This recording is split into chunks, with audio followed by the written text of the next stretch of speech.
Hi, and welcome to another episode of Hot Takes with me, the Silver Fox. Alex Salmond has come out and said something which really the SNP need to listen to, because he's urging his former party to rule out any more deals with the Greens. He's saying that any deal with the Green will be damaging, but it goes far deeper than that.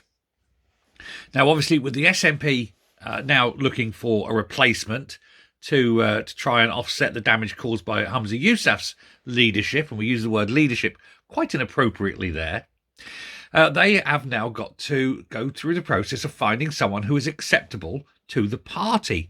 But, and this is more important, someone who is acceptable to the Greens. And now Alex Salmond has said that this is madness. The one-time party leader, who now heads, of course, his own rival independence party, the Alba Party, he said the ejection of the Greens from the Scottish Government by Mr Yousaf was long overdue. And, of course, he's right. It should have happened years ago, maybe last year, over the GRR bill. At that point is when they should have taken the opportunity to do so. But they didn't. But the decision to end the power-sharing deal between the SNP and the Greens is what really brought down Yousaf.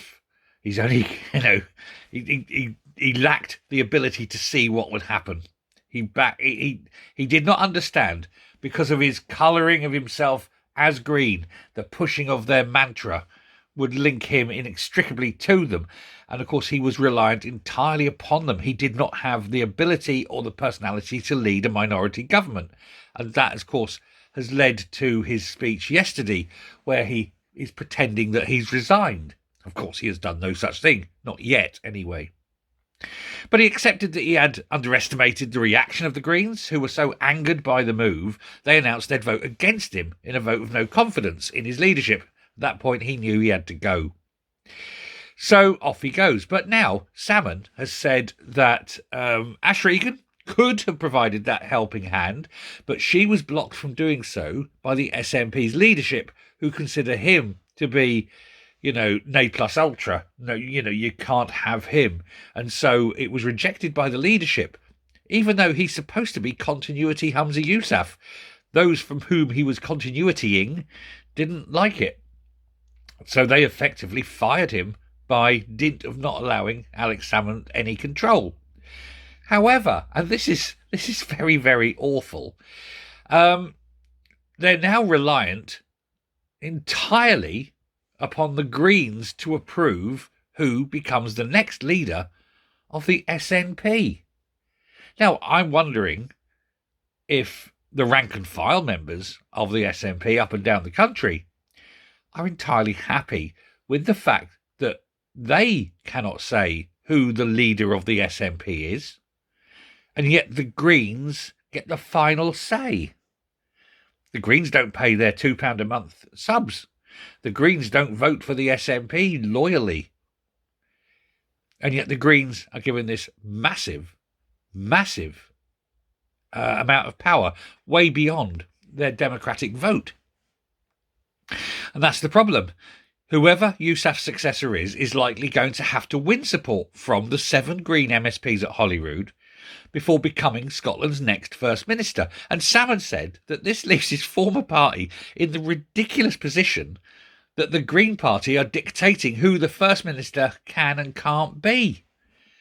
They're saying who is going to be the leader of the SNP is now in the hands of these extremist Marxist weirdos.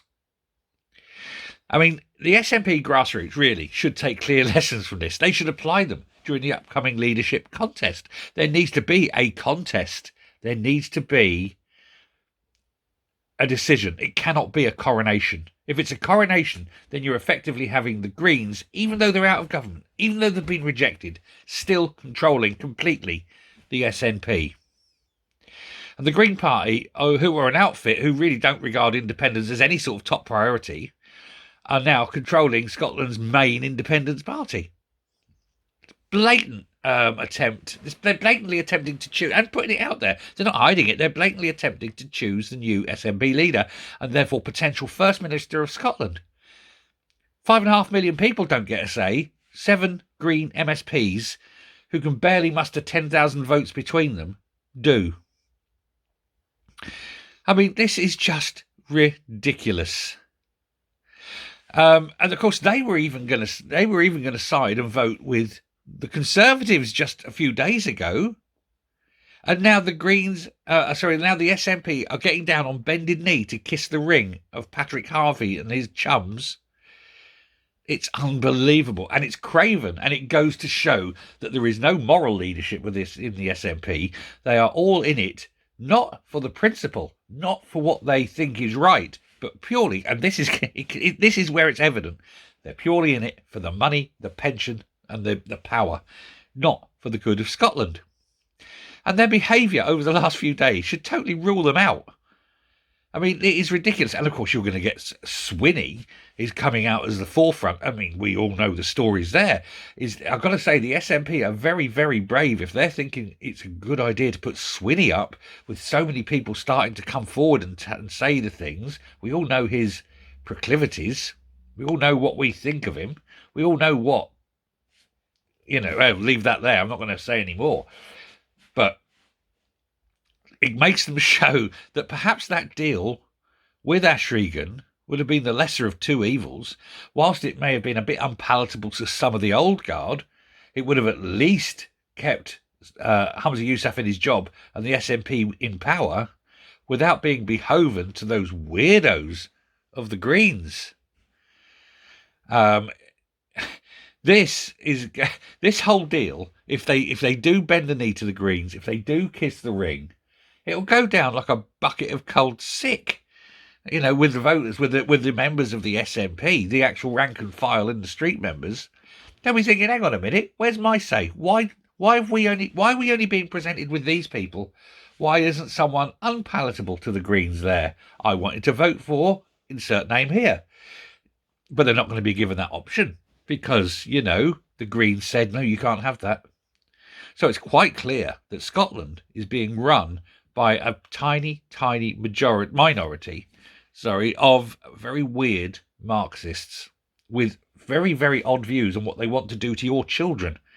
And still the SNP leadership bow down, kowtow, and beg them for their support. And of course, Humza Yousaf is saying he's not going to do with deals with anyone simply for retaining power. He's going to stand on his own principles. Well, I think from now it's clear what his principles are. His principles are, I need to stay in power as long as I can. I need as much money as I can get because I've got debts to pay off. And if I have to sell Scotland's children to do it, I'm willing to do so. And there'll still be SNP voters out there going, yeah, I'm going to vote for them because I like the Greens and I like what the Greens want to do to my children. Weird people. Anyway, thank you very much for listening. Do please hit the subscribe button, ring the bell, leave a like, leave a comment, please share the video, and I will speak to you later. Bye.